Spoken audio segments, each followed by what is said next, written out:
Hello friends, welcome all in the second part of JEE Mains Permutation and Combination. Last સેશનની અંદર આપણે permutation કોમ્બિનેશનની basic શરૂઆત કરી અને થોડા ઘણા ક્વેશ્ચન્સ જોયા. સો આજથી આપણે પ્યોર ક્વેશ્ચન્સ પર જઈએ, રાઈટ, અને ટ્રાય કરી કે જ્યાં પણ નવા નવા થિયોરિટિકલ પોઈન્ટ્સ આપણને જોવા મળતા હોય, સમજવાના હોય, ત્યાં આપણે સમજીશું. ઓકે, સો સ્ટાર્ટ કરીએ આજનું સેશન. સો આજના સેશનનો જે ફર્સ્ટ ક્વેશ્ચન છે એની અંદર તમને કઈ ગિવન છે કે ભાઈ પાંચ ભિન્ન કલરના દડાને તમારે ત્રણ અલગ આકારની પેટીમાં મૂકવાના છે, સમજ. અને દરેક પેટી પાંચ દડાને સમાવી જ શકે છે.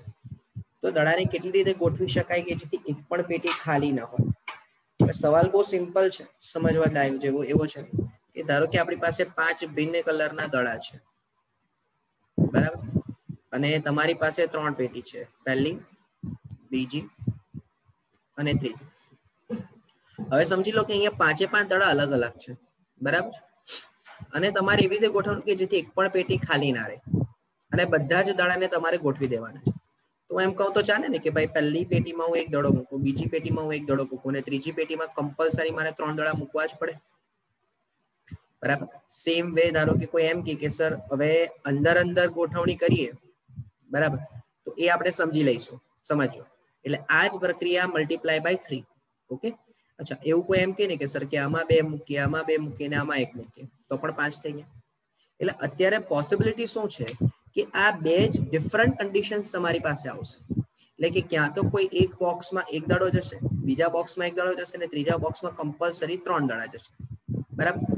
એવું જ કોઈ એક બોક્સમાં બે દડા, બીજા બોક્સમાં બે દડા અને ત્રીજા બોક્સમાં એક દડો.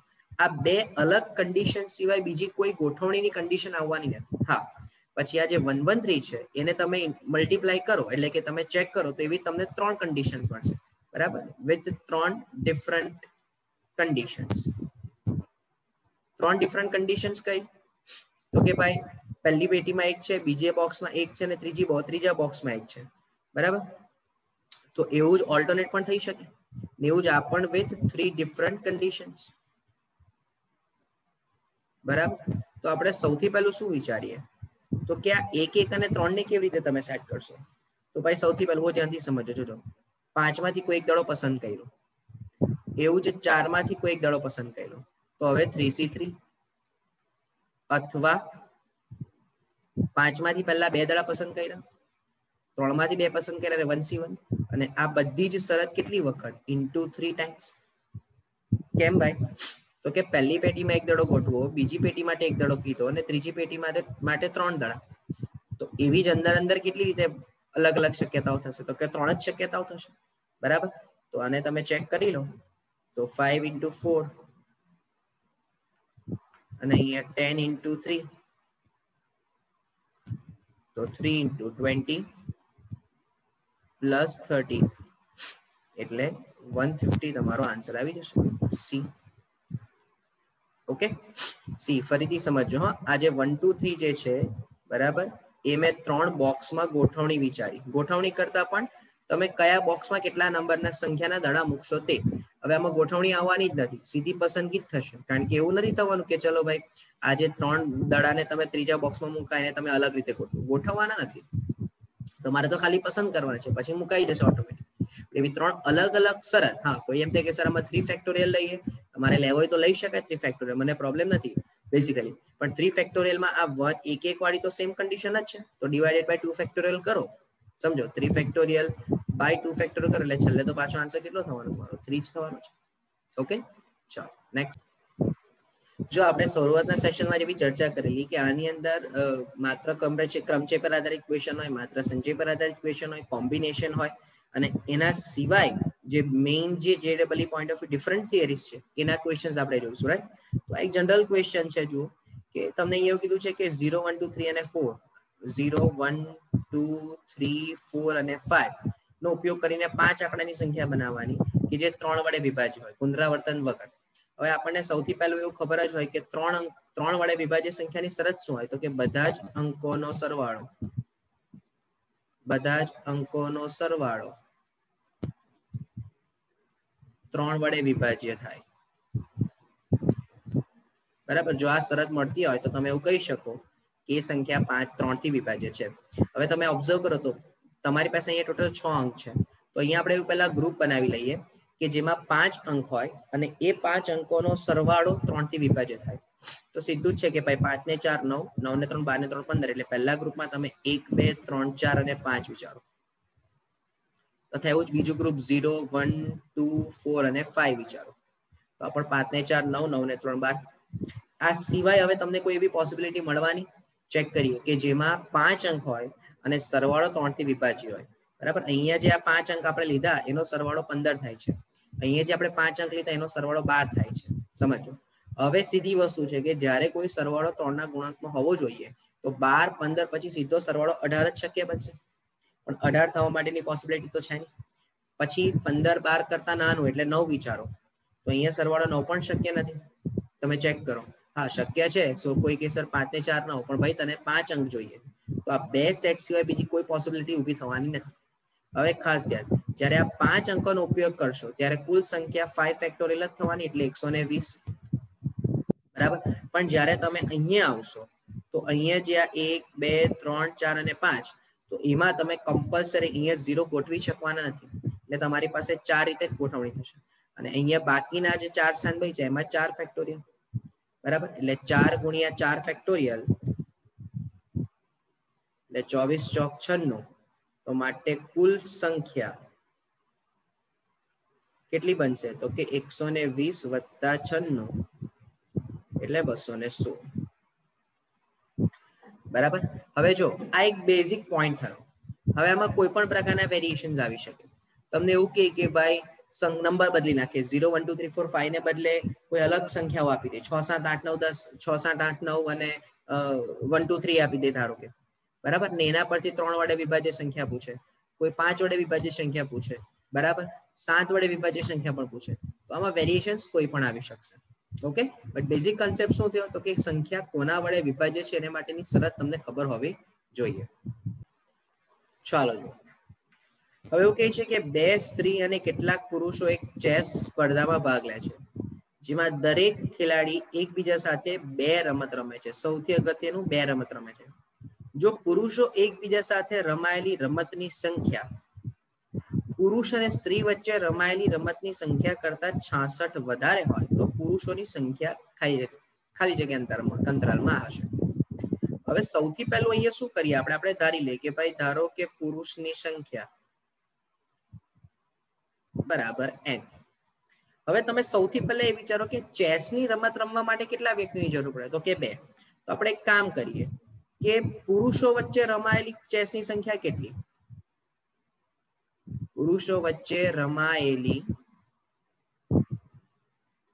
ચેસ સ્પર્ધા.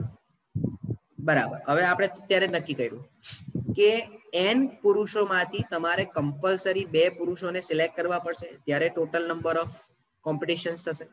બરાબર. પણ કન્ડિશન કે દરેક વ્યક્તિ એકબીજા સાથે 2 રમત રમે છે, એટલે NC2 ઇન્ટુ શું કરવું પડશે? મારે 2 કરવું પડશે. હવે આપણે વિચારીએ કે પુરુષ અને સ્ત્રી વચ્ચે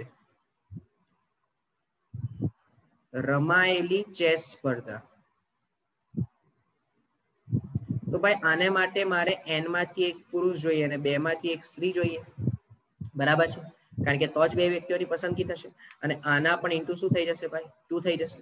હવે તમને એવું કીધું છે કે પુરુષો વચ્ચે જે રમાયેલી સંખ્યા છે, બરાબર, એટલે કે અહીં આ ઇક્વેશન તમારા માટે સૌથી અગત્યનું કે ભાઈ 2 ટાઈમ્સ NC2, એટલે કે આ પુરુષો વચ્ચે રમાયેલી સ્પર્ધાની સંખ્યા ઇક્વલ્સ ટુ સ્ત્રી અને પુરુષ વચ્ચે રમાયેલી સ્પર્ધાની સંખ્યા પ્લસ 66.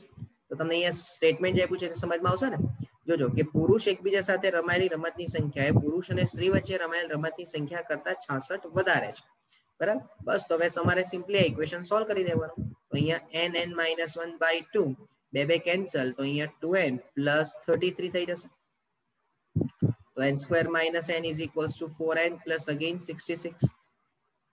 રાઈટ. તો n square minus 5n minus 66 equals to 0. તો અહીંયા તમારે ફેક્ટરાઇઝેશન કરવું હોય તો સિમ્પલ વેમાં કે n -11 અને n+5 sorry n+6 equals to 0. હવે આ તો 0 પોસિબલ જ નથી. therefore n is equals to 11. બરાબર, એટલે અહીંયા તમારો આન્સર થઈ જશે 11, કારણ કે તમને એવું કીધું છે કે પુરુષોની સંખ્યા કયા અંતરાલમાં છે. બરાબર છે, ટોટલ સ્પર્ધકો નથી પૂછ્યા. જો ટોટલ સ્પર્ધકો પૂછ્યા હોય તો જવાબ 13 આવશે, બટ n બરાબર પુરુષોની સંખ્યા હોય તો એ કયા અંતરાલમાં આવશે ભાઈ? 10 થી 12 ની વચ્ચે, કારણ કે તમારી n બરાબર શું આવી છે? કિંમત 11 આવી છે. બરાબર, તો આ પણ એક ક્રમચય સંચયના સંદર્ભનો જ સવાલ થયો, જો પણ થોડું આમાં મેથેમેટિકલ કેલ્ક્યુલેશન પર ડિપેન્ડન્સી હતી, રાઈટ? ચલો નેક્સ્ટ. હવે જો આ જે છે ને ભાઈ, તે મોસ્ટ કોમન ક્વેશ્ચન છે. સમજો, આ મોસ્ટ કોમન ક્વેશ્ચન છે, બટ તમે જ્યારે સોલ્વ કરો છો as a student, new student in 11th science, તો તમારા માટે તો આ ક્વેશ્ચન કમ્પલસરી નવો જ થાય. બરાબર, એટલે તમે જેટલી પણ રેફરન્સ બુક્સ કે કંઈ બી યુઝ કરતા હો ને, દરેકમાં તમને આ અથવા તો આ ટાઈપનો ક્વેશ્ચન જોવા મળે જ. બરાબર, તો ચેક કરીએ આનો ડાયરેક્ટ આન્સર પણ હું તમને કહું. બરાબર, પણ પહેલા આપણે વિચારીએ કે આને કેવી રીતે સોલ્વ થાય. તો કે તમે અહીંયા 47C4 તો લખી દો. ચાલો હવે પ્લસ કરીને, અચ્છા સમેશન નો મીનિંગ શું થશે કે તમે r બરાબર 1 થી મૂકતા જશો, એક એક કરીને કિંમત ઘટતી જશે. બરાબર, અચ્છા પણ હું રિવર્સ થી સ્ટાર્ટ કરું તો ચાલે? એટલે આપણે તો પ્લસમાં જ લખવું છે ને, તો પહેલું તમે r બરાબર 5 મૂકો. ચલો, તો 52 - 5 એટલે 47C3. બરાબર, ચલો પ્લસ કરીને 48C3 પ્લસ 49C3. આ તમે r બરાબર 3 મૂકશો, પછી r બરાબર 2 મૂકો. બરાબર, 2 મૂકશો એટલે 50C3 અને 1 મૂકશો એટલે 51C3. રાઈટ, આટલું આપણને ક્લિયર થાય. હવે તમે ખાલી આ બેને ઓબ્ઝર્વ કરો. તો આપણે લાસ્ટ સેશનની અંદર જ NCR માટેનું એક પ્રોપર્ટી ભણ્યા કે NCR + NCR + 1 is equals to n+1CR + 1. અહીંયા જો હું તમને બતાવી દઉં, આ પ્રોપર્ટીની વાત કરું છું. આ લાસ્ટ સેશનમાં જ આપણે પ્રોપર્ટી ભણ્યા કે NCR + NCR + 1 હોય તો એનો જવાબ n+1CR + 1 થાય. તો જો હું આ પ્રોપર્ટીનો ઉપયોગ અહીંયા કરવા માંગુ તો n બરાબર 47 તો છે જ. બરાબર, આ પ્રોપર્ટીમાં n બરાબર 47 તો છે જ. r બરાબર 3 લઈ લો તો r + 1 એટલે 4 થઈ જશે. તો તમારો માત્ર આ બેનો જવાબ શું થશે ભાઈ? તો કે આ બેનો જવાબ થશે n+1 એટલે 48C4. બરાબર, હવે હું બધા સ્ટેપ નથી લખવાનો, બહુ ધ્યાનથી સમજજો. પ્લસ કરીને આ બધી જ સંખ્યા તો એઝ ઇટ ઇઝ જ છે. તો જ્યારે પ્લસ કરીને તમારી પાસે 48C3 આવે અને પ્લસ કરીને આ બધી જ સંખ્યાઓ એઝ ઇટ ઇઝ, તો હવે અહીંયા તમે પાછી કન્ડિશન વાપરો. બોલો તો શું થશે? તો કે અહીંયા પણ સેમ પ્રોપર્ટી, તો તમારો આન્સર અહીંયા થઈ જશે 49C4. હોપ આ પોઈન્ટ સમજમાં આવતો હોય. બરાબર, હવે એ જ 49C4 સાથે પાછું 49C3 નું એડિશન થાય. બરાબર, તો પ્લસ કરીને 49C3 નું એડિશન થાય એટલે આન્સર થઈ જશે 50C4. હવે ફરીથી 50C4 અને 50C3, બરાબર, આ બે વચ્ચેનું એડિશન થાય એટલે પ્લસ કરીને 50C4 પ્લસ 50C3 એટલે આન્સર તમારો થઈ જશે 51C4. અને એટ લાસ્ટ 51C4 સાથે 51C3 નું મલ્ટીપ્લિકેશન એડિશન થાય 51C4 પ્લસ 51C3, તો તમારો આન્સર 52C4. આ તમારો final answer, that is your option number D. એક પણ નહીં. બરાબર, તો બહુ સિમ્પલ વેનો ક્વેશ્ચન થઈ ગયો ભાઈ. પણ જ્યાં સુધી તમને એ પ્રોપર્ટી નહીં ખબર હોય ત્યાં સુધી તમને આ બહુ ડિફિકલ્ટ લાગે. એટલે એઝ અ ન્યૂ સ્ટુડન્ટ, બરાબર, ત્યાં તમે જેવા 11thમાં હજુ ન્યૂ એન્ટ્રી કરો છો અને તમે ફર્સ્ટ ટાઈમ જો આનું જેઈ કન્ડક્ટ કરો છો તો ડેફિનેટલી તમારા માટે આ ક્વેશ્ચન કેવો હશે? થોડોક નવો અને ડિફરન્ટ હશે. ઓકે, ચલો નેક્સ્ટ ક્વેશ્ચન પર જઈએ. ચલો જો ભાઈ, 3179 ના બધા જ અંકોનો એક વખત ઉપયોગ કરીને બનતી બધી જ સંખ્યાઓનો સરવાળો ખાલી જગ્યા છે.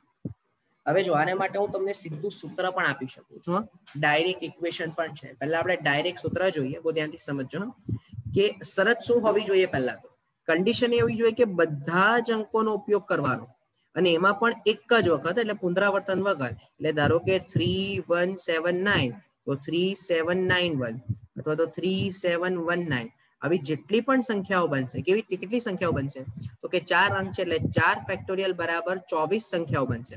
તો આ 24 સંખ્યાનો શું કરવો છે? તમારે સરવાળો કરવો છે. તો હવે ધ્યાનથી સમજો, તો સરવાળો કેટલો થશે, તો કે ભાઈ સમ ઇક્વલ્સ ટુ, સીધો જ જવાબ, હા, સમ ઇક્વલ્સ ટુ, બહુ ધ્યાનથી સમજો, और સરવાળો ઇક્વલ્સ ટુ, આપણે એવું લખી દઈએ કે ભાઈ સંખ્યાનો સરવાળો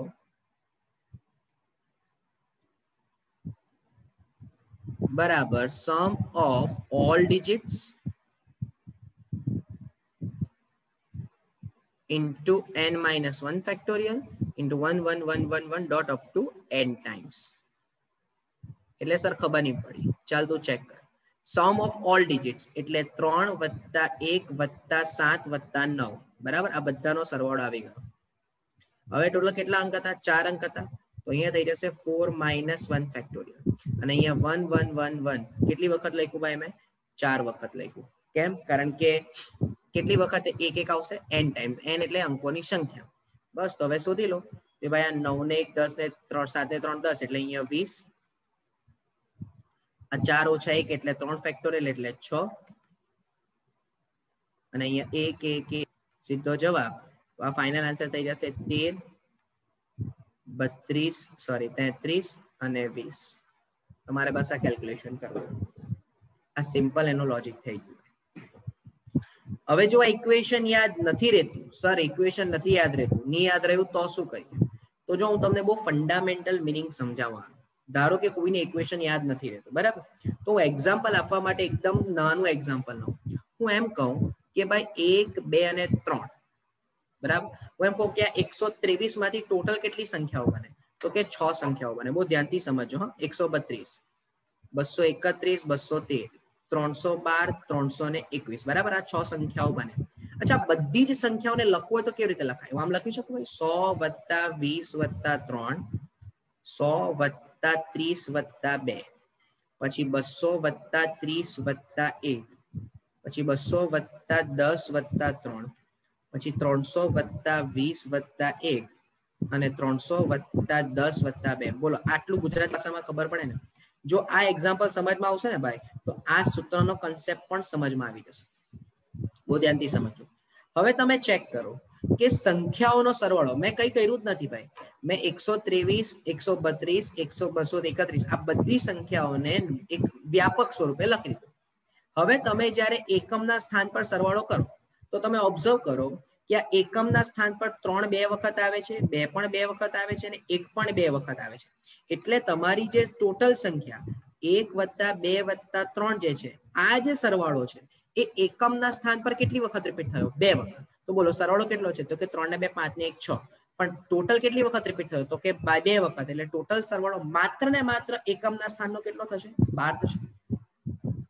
હવે એ જ વસ્તુ તમે ધારો કે ખાલી દશકના સ્થાન પર ઓબ્ઝર્વ કરશો ને ભાઈ, કોના, દશકના, તો ધ્યાનથી ચેક કરો, સેમ સંખ્યાઓ રિપીટ થાય છે, પણ હવે 10 ના ગુણકમાં રિપીટ થાય છે. એટલે કે 2 3 3 1 2 1, તમે જુઓ તો રિપીટ તો 2 વખત જ થાય, પણ હવે જે 10 1 હતું એને બદલે 10 થાય છે, 2 ને બદલે 20 થાય છે, 3 ને બદલે 30 થાય છે. એટલે આ જે સરવાળો 60 હતો એના ગુણ્યા 2 એટલે જે 12 છે એને બદલે 120 થઈ જશે. તો બોલો હવે વ્યાપક રીતે અહીંયા સમજી શકાય. હવે 100 ના ગુણાંકમાં હશે તો 12 પછી 00 લાગશે. હોપ આ પોઈન્ટ સમજમાં આવ્યો હોય. હવે તમારો જવાબ આવી ગયો. શું જવાબ આવી ગયો, તમે આ બધાનો સરવાળો કરી દો એટલે તમારો જવાબ. પણ ધારો કે સર મને સૂત્ર મેળવવું હોય તો તું એક કામ કર, આ બધામાંથી 12 કોમન લઈ લે. ચલ 12 કોમન, તે અંદર બોલશે તું 1 + 10 + 100. ઓકે, ચલ ભાઈ 1 + 10 + 100 નો સરવાળો વિચાર, અથવા તો આ સમગુણોત્તર શ્રેણી થઈ ગઈ, બરાબર. સમગુણોત્તર શ્રેણી તમે બધા જ અત્યારે 9મું ચેપ્ટર ભણી રહ્યા હશો, તો એમાં સમગુણોત્તર શ્રેણીના n પદોનો સરવાળો, એનું પ્રથમ પદ 1, સામાન્ય ગુણોત્તર 10 નો ટોટલ પદની સંખ્યા ક્યુબ -1/10 - 1, તો 12, 10 નો ક્યુબ એટલે 1000 - 1 એટલે 999 ભાગ્યા 9. તો ભાઈ આ 12 ગુણ્યા 1 1 1 આવી ગયું કે. અચ્છા, હવે આ 12 ને મારે રિપ્રેઝન્ટ કરવું હોય તો હું 6 ગુણ્યા 2 લખી શકું ઇન્ટુ 1 1 1. હવે વિચાર, આ 6 એટલે શું થઈ ગયું, તો કે સેપરેટ તારા જે 3 આંકડા હતા એનો સરવાળો, એટલે 1 + 2 + 3 એટલે 6 થઈ ગયું, જેને તમે સમ ઓફ ડિજિટ્સ કહો છો. ચલો n-1 ફેક્ટોરિયલ એટલે 3 - 1 ફેક્ટોરિયલ એટલે 2 ફેક્ટોરિયલ આવી ગયું, અને ઇન્ટુ કરીને 1 1 1 કેટલી વખત, તો કે જેટલી સંખ્યાઓની વાત કરવી છે એટલી વખત. ભાઈ ચાલે દિમાગ, બરાબર. જો તમને આ સૂત્ર યાદ નથી રહેતું તો મેં તમને આ પણ એક મેથડ બતાવી. એટલે ધારો કે તમારે અહીંયા વિચારવું હોય સર અમે આમાં કેવી રીતે વિચારીએ, તો તું કામ કર, તારી પાસે 1000 નું સ્થાન છે, 100 નું સ્થાન છે, 10 નું સ્થાન છે, એકમ નું સ્થાન છે. તું વિચાર કે એકમના સ્થાન પર તારી પાસે અંકો તો કે 3, 1, 7, 9, પણ હવે શરત, હવે બહુ ખાસ ધ્યાન રાખજે, શરત કે ધારો કે તું અહીંયા 3, 1, 7, 9 આવી તું કેટલી સંખ્યા બોલ્યો, તો કે 24 સંખ્યા બોલ્યો, બરાબર. પણ આ જે એકમના સ્થાન પર સરવાળો હશે એ કેટલી વખત આવશે, તો કે ભાઈ એ સરવાળો કેટલી વખત થયો, 24 વખત થયો. સમજમાં આવે શું બોલું છું તે? સમજો ફરીથી કે ભાઈ 3 ને ફિક્સ રાખો, ચાલો માની લો તમે ધારો કે અહીંયા 3 ને ફિક્સ રાખ્યો તો અહીંયા ગોઠવણી તમારી બદલાય અલગ અલગ અલગ, બરાબર. અહીંયા જેટલી પણ વખતની ગોઠવણી થશે એટલી વખત એકમના સ્થાન પર રિપીટેશન આવશે. જેમ કે અહીંયા 3, 2, 1, 3, 1, 2 કેટલી વખત રિપીટ થયું, 2 વખત. કેમ, તો કે 3 અંક હતા અને એકમના સ્થાન પર રિપીટેશન 2 વખત એટલે n-1 ફેક્ટોરિયલ ટાઈમ્સ થઈ ગયું. તો એનો મીનિંગ કે જો 4 આંકડા છે તો એકમના સ્થાન પર, કોના એકમના સ્થાન પર સરવાળો કેટલી વખત રિપીટ થશે, તો કે n-1 ફેક્ટોરિયલ વખત. એટલે એક સરવાળો 20 એ કેટલી વખત રિપીટ થયો, તો કે 6 વખત રિપીટ થયો. એટલે એકમના સ્થાન પર તમારો જવાબ 120. સમજો હા, કોના એકમના સ્થાન પર સરવાળો 120 થશે. તો એવું જ 10 ના સ્થાન પર 1200, અહીંયા 12000 અને છેલ્લે 1000 ના સ્થાન પર 1,20,000. તમે આ બધાનો સરવાળો કરશો એટલે તમને 13, 33, 20 જવાબ મળી જશે. હોપ આ પોઈન્ટ સમજમાં આવ્યો હોય દરેક ને મેં એટલે જ માટે એક તમને સિમ્પલ એક્ઝામ્પલ પણ મગજમાં ઉતાર્યું, બરાબર. હવે જો એક્ઝામ્પલ યાદ નથી રહેતું, સૂત્ર પણ યાદ નથી રહેતું, તો હવે એમાં હું વધારે કોઈ હેલ્પ કરી શકું નહીં, બરાબર. કારણ કે પછી કેલ્સી પણ નથી તમારી પાસે ને એટલો ટાઈમ પણ નહીં હોય. સો ક્યાં તો યુઝ કરો તમારું ઇક્વેશન અથવા તો ગો વિથ ધી મેથડ કે જે મેં તમને એક્સપ્લેન કરી. પણ કન્ડિશન્સ અપ્લાય. આ માત્ર ને માત્ર ક્યારે વપરાય, કે જ્યારે તમને બધા જ અંકોનો સરવાળો પૂછ્યો હોય તો. હા, માત્ર ઇન્ડિવિજ્યુઅલ એકમ પૂછે છે, દશક પૂછે છે, ત્યારે તો પેલી જ મેથડ વાપરવાની, છૂટા પાડીને કરવાની. ઓકે, સો હોપ કે આ પોઈન્ટ સમજમાં આવ્યો હોય. સો આજના સેશનના જેટલા પણ ક્વેશ્ચન્સ કર્યા આપણે, બરાબર, એ તમને ક્લિયર થયા હશે, બરાબર. ફર્ધર આપણે નેક્સ્ટ સેશનમાં આગળ કન્ટિન્યુ કરીશું. Thank you from my side.